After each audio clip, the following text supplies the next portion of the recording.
Well, our next speaker this morning is a name and a face familiar, probably, I imagine, to everybody in this room. He is, of course, again, the Federal Minister for Agriculture, as well as we've heard, holding the portfolios of drought and emergency management. Now, you're probably aware of recent changes in the portfolio, and a lot of talk in the media, a lot of talk here in Canberra about the political machinations and the power deals done behind doors.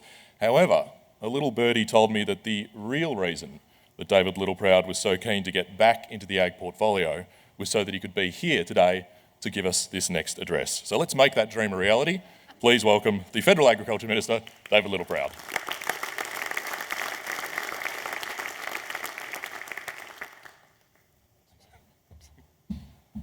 I fear on that note I'm going to disappoint. Can I firstly acknowledge the traditional owners, the Ngunnawal people, for having us on their country? Can I acknowledge ABARES for, again, in their 50th year of this Outlook conference in bringing the information to the primary production sector? And can I also acknowledge Fiona Simpson, the NFF President, for her leadership and the NFF's vision in setting that ambitious goal of $100 billion by 2030. And the first act that I took after meeting with the NFF when becoming the Agriculture Minister back in 2017 for the first time was to sign up to that vision. You have to have a goal. You have to be able to support your industries to reach that goal. And my job as the Federal Agricultural Minister is to put the environment and the infrastructure around you to achieve it. And in that, can I acknowledge you as well for your investment in agriculture. It's you that do the heavy lifting in making this such an important industry to our economy and to our nation. Now, we've faced some challenges over the last couple of years: drought, fire, and now coronavirus. It's not our first rodeo and won't be our last. We'll be calm, methodical. We'll make sure that we put the environment and framework and infrastructure around you to make sure that we get through this. Obviously, the coronavirus is an exponential threat, not only to Australia, but right around the world.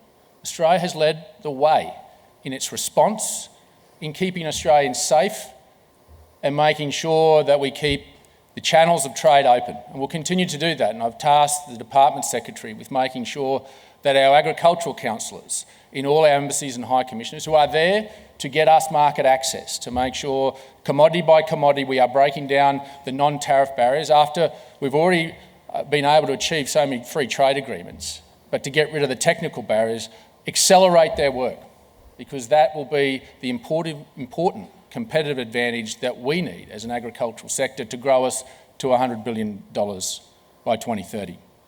And we'll continue to work with the Chief Medical Officer in making sure that every decision we make is predicated on science and is done calmly and methodically. Now, obviously with the fires, that has decimated particularly those in South Australia, Victoria and New South Wales. But the resilience and determination of farmers that I've met is something that has changed me in understanding the psyche of the Australian farmer. I remember coming back from Cobargo, pulling up and seeing the Australian Defence Force building a fence for a farmer. His name was Greg. I pulled up and had a yarn to Greg, and he was psychologically buggered, and he said so. He said, "Mate, a day ago, I was going to walk out the door and never come back. I couldn't do it. This morning, 30 ADF staff rolled in with star pickets and wire, and they're rebuilding a fence." And he said, "Bugger it, I'm going to have another crack." It was just one simple, small act from you, the Australian people, through the Australian Defence Force, that has kept our farmers going through some of the most horrific conditions you could imagine. That's coupled on top of the drought that many had been suffering for many years, and in fact in my electorate for up to 8 years. We continue to make sure that we're not turning our back on the drought or forgetting the challenges of the drought either. Over $8 billion we put out there, and for the first time we seriously are looking to the next drought, because the next drought starts the very first day after it stops raining. And we all have a role and responsibility to play in that. And we've created a $5 billion future fund that'll pay a $100 million dividend every year. And I've tasked Brett Finlay with that plan. It sits on the table of Parliament as we sit now. And once the Parliament passes it, it will become law, and that will be a $100 million investment in you, in your business, in your future, to make sure that we give you the tools to adapt to a changing climate, to ensure that we give you what you need to prepare for future droughts. And I have to also again acknowledge the NFF for their leadership in sitting down with us and their peak bodies from around the country, their state bodies, in looking at our funding envelope. We're going to look at it in a mature and sensible way. Over $8 billion worth of programs from the federal government alone. That's not counting what the states do, and some states do more than others. But we're going to look at it in a mature way and look at that envelope. How can we do it better? How can we use that envelope better? How will that empower our primary production sector to get through droughts in the future? And they will come. So that's about ensuring that our national drought strategy continues as a framework to work from, and that's about the here and now, supporting farmers and the communities who are doing it tough, supporting the communities who support the farmers and the future. And that's about the Future Drought Fund, but it's also about digging some holes. Constitutionally, it is illegal for myself or the Prime Minister or anyone in the federal government to go and dig a hole in this country to go and store water. The constitutional power ownership of water resources has been given to our states by our forefathers, and we respect that. We're not going to walk away from our responsibility, but we're going to cut a cheque. We're going to cut a cheque to start digging some holes and plumbing this nation. But we need the states to work with us. So we're putting our hand up. It's time, and as all you really couldn't care less about the Constitution, you just want some holes dug and you want some security in your water. So it's time for leadership from the states and from us. And we're leading with a check. We're saying the time for action is now. Because if we build that, we build the infrastructure, we not just build the resilience, we build regional and rural Australia.